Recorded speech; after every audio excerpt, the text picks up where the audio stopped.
On s'intéresse ce matin à cette étude de l'INSEE sur l'espérance de vie. Oui, entre les hommes et les femmes en fonction de leur niveau social.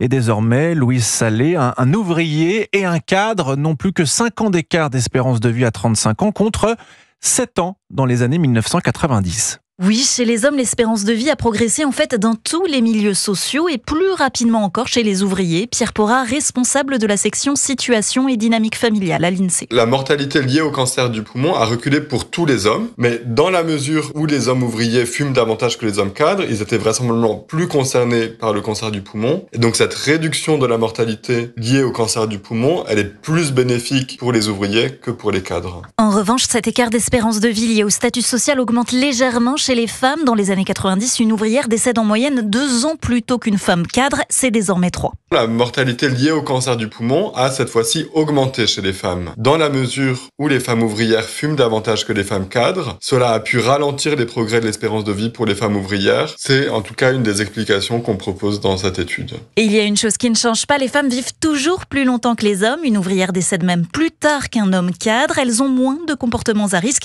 et bénéficient d'un meilleur suivi médical avec la maternité notamment. Louise Salé.